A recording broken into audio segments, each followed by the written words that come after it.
Hello friends, once again welcome back to my YouTube channel Best Knowledge. First of all, please don't forget to like and comment my video.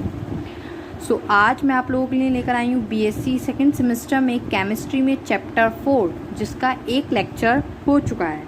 ये इसका second lecture है। First lecture में हमने पढ़ा था सल्फोनेमाइड्स के बारे में और आज हम डिस्कस करेंगे सल्फा ग्वानिडीन्स के बारे में। लेट्स स्टार्ट करते हैं। क्वेश्चन किस वे में आता है? क्वेश्चन इस वे में आता है, write on note sulphaguanidine.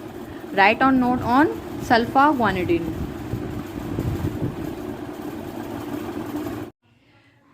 मैंने यहाँ पर कुछ लैंग्वेज लिखी है, मैं इसको एक्सप्लेन करती हूँ। फर्स्ट ऑफ ऑल, सल्फा ग्वानिडीन एक इम्पॉर्टेंट सल्फा मेडिसिन होती है जो एक सिंथेटिक प्रोडक्ट या सब्सटेंस होता है और पैरासाइट्स एंड बैक्टीरिया के लिए इफ़ेक्टिव होती है। इसका केमिकल नेम p-एमिनोबेंजीन सल्फोनिल ग्वानिडीन होता है। तो ये लैंग्वेज समझाने की नहीं है, आई थिंक समझ में आ गई होगी कि सल्फा ग्वानिडीन एक इम्पॉर्टेंट मेडिसिन होती है जिसका यूज़ क्या होता है, जो पैरासाइट्स होते हैं और बैक्टीरिया होते हैं उसके लिए ये इफ़ेक्टिव होती है बिकॉज ये एक सिंथेटिक सब्सटेंस या आप कह सकते हैं प्रोडक्ट होती है। और इसका केमिकल नेम भी मैंने लिख दिया है यहाँ पर, p-एमिनोबेंजीन सल्फोनिल ग्वानिडीन होता है। इतना क्लियर है? अच्छा, यहाँ पर एक बात लिखी है, पैरासाइट्स एंड बैक्टीरिया के लिए इफेक्टिव होती है। इट मीन्स, जैसे कि आपने सुना होगा कि स्टोमक में डिसेंट्री हो जाती है, स्टोमक में डिसेंट्री हो जाती है, तो इस मेडिसिन का, सल्फा ग्वानिडीन्स की मेडिसिन का उपयोग फिर यूज़ किया जाता है जब डिसेंट्री हो जाती है, स्टोमक में आंतों में संक्रमण हो जाता है पेचिश का, तो उसके उपचार के लिए इस औषधि का उपयोग किया जाता है।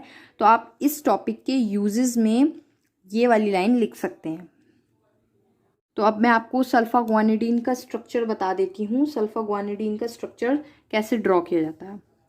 तो इसका स्ट्रक्चर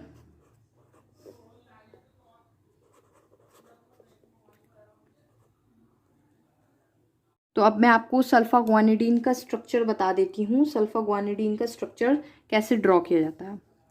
तो इसका स्ट्रक्चर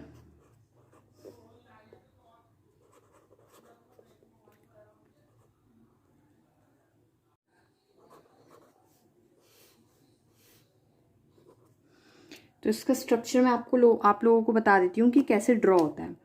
तो यहाँ पे इसके केमिकल नेम से ही हम ड्रॉ करेंगे समझकर, p-एमिनोबेंजीन सल्फोनिक ग्वानिडीन। नेम से पता चल रहा है इसमें बेंजीन, यानी कि बेंजीन की साइक्लिक स्ट्रक्चर तो 100% ड्रॉ होगी।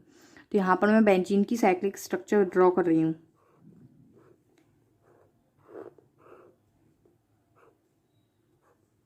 ठीक है, बेंजीन एमिनो एसिड सल्फोनिक ग्वानिडीन। तो यहाँ पर एमिनो के लिए क्या NH2 अटैच होगा, क्या अटैच होगा, NH2 भी अटैच होगा एमीन के लिए। बाकी इसमें सल्फो ग्वानिडीन अटैच होगा SNH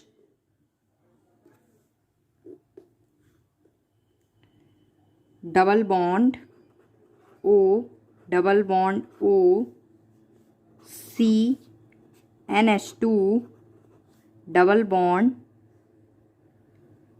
NH। ये होता है सल्फो ग्वानिडीन का स्ट्रक्चर। सल्फो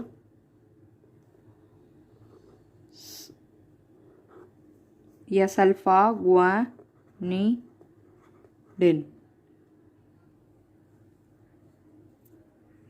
इतना क्लियर है फ्रेंड्स? आगे फिर इसमें एक टॉपिक बचता है सल्फोनल। ये 3 टॉपिक एक साथ रहते हैं, सल्फोनेमाइड्स, सल्फा ग्वानिडीन और सल्फोनल। तो सल्फोनेमाइड्स तो मैंने अपने प्रीवियस लेक्चर में बता दिया, सल्फा ग्वानिडीन अभी एक्सप्लेन किया है। अब आता है आपका सल्फोनल। आपका टॉपिक आता है सल्फोनल। तो सल्फोनल का हम मेथड पढ़ेंगे, इसमें मेथड ऑफ प्रिपरेशंस की ये कैसे प्रिपेयर होता है। मैंने यहाँ पर लैंग्वेज लिखी है फ्रेंड्स, इस लैंग्वेज को मैं एक्सप्लेन कर देती हूँ, क्लियर हो जाएगा। एसीटोन एंड थायो अल्कोहल के कंडेंसेशन से, कंडेंसेशन क्या होता है आई थिंक आप सबको पता होगा, मैं ग्रेजुएशन का बता रही हूँ। ये तो 12th का कॉन्सेप्ट है, 11th का कॉन्सेप्ट है। 9 to 12th में कंडेंसेशन आप पढ़ चुके होते हैं, कंडेंसेशन क्या होता है, तो मैं यहाँ एक्सप्लेन नहीं करूँगी कंडेंसेशन क्या होता है।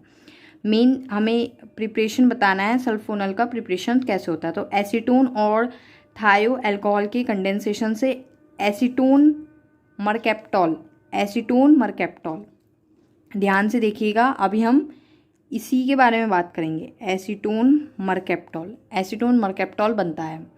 मरकैप्टॉल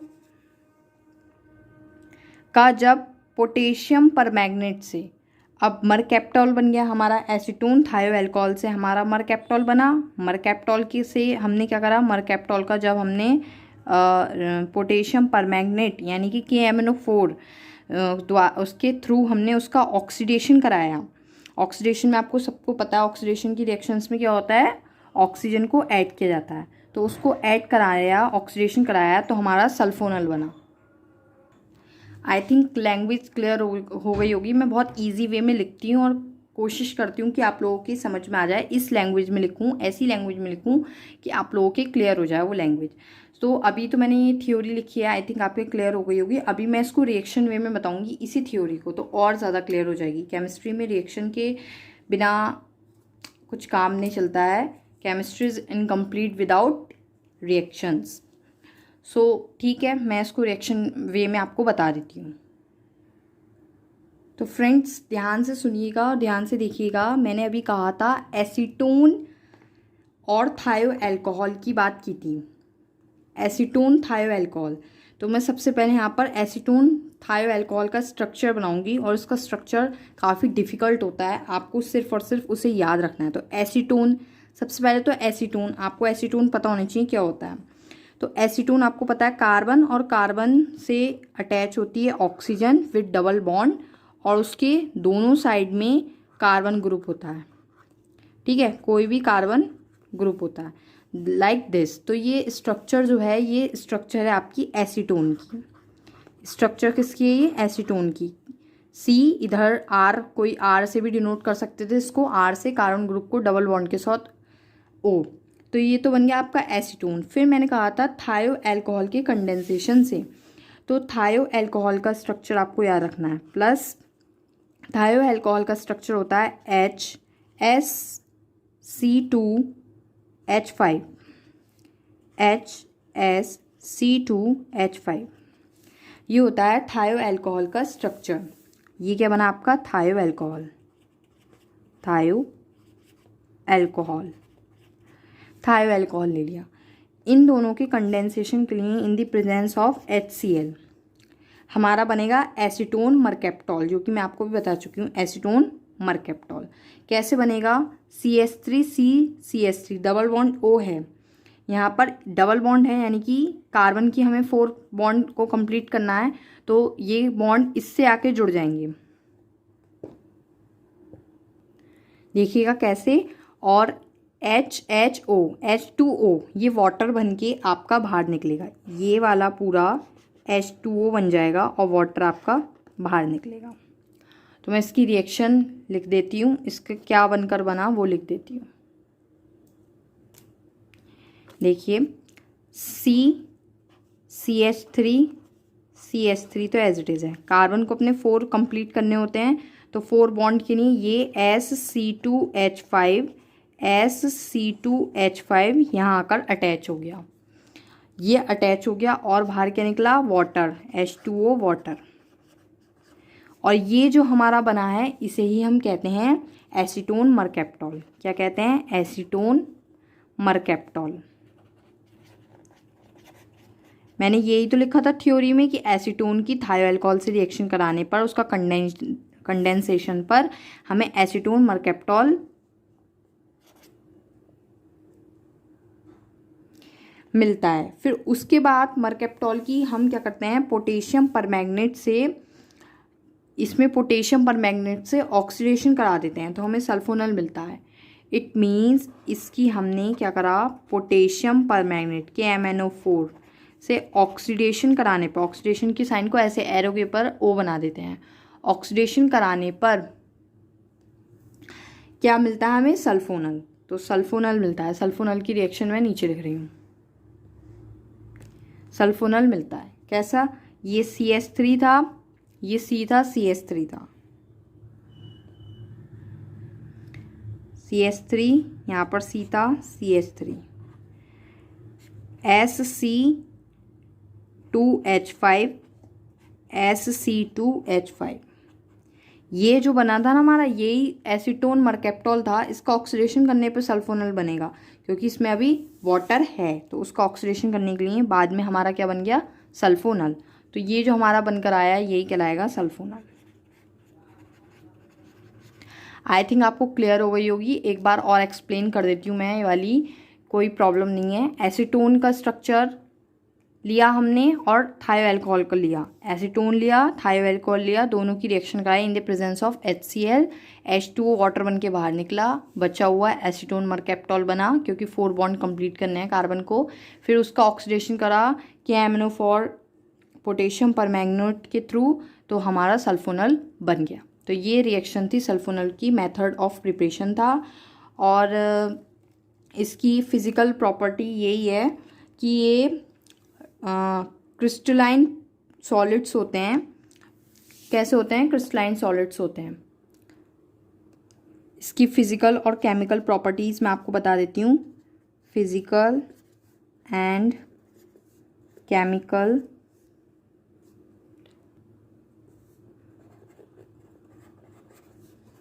प्रॉपर्टीज़, ठीक है। इसकी फिजिकल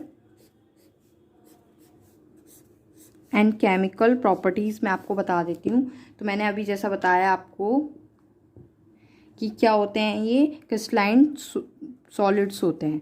तो सबसे पहले पॉइंट में हम लिख सकते हैं क्रिस्टलाइन सॉलिड्स होते हैं ये,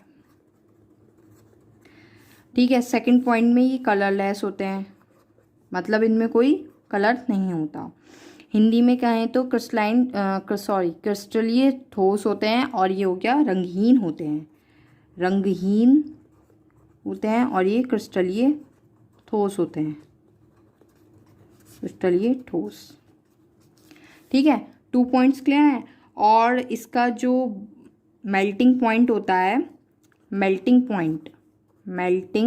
पॉइंट मतलब इसका गलनांक, यानी कि मेल्टिंग पॉइंट जो होता है वो होता है 126, यानी कि 126 डिग्री सेल्सियस होता है। और ये हॉट वाटर में विलय होते हैं, गर्म जल में ये सॉल्यूबल होते हैं। और ठीक है, तो इसका वो लिख लेना आप, हिंदी में लिख दे रही हूँ, गर्म जल में विलय, गर्म जल में क्या होते हैं? विलय होते हैं। और साथ में इसका जो एक यूज़ है, यूजेस भी लिख देते हैं। तो इसका एक ही यूज़ है अभी के लिए। तो इसका जो यूज़ है वो ये है, नींद की दवाइयाँ होती हैं ना, उनके लिए यूज़ किया जाता है। तो हिंदी में लिखूँ तो निंद्राकारी औषधियाँ, निंद्राकारी औषधियों के रूप में इसका उपयोग किया जाता है, ठीक है, के रूप में इनका यूज़ किया जाता है। तो आई थिंक फ्रेंड्स आपके क्लियर हो गया होगा सल्फोनल वाला topics. Thanks for watching my video. Please share, like and comment my video and subscribe my channel. Thank you friends.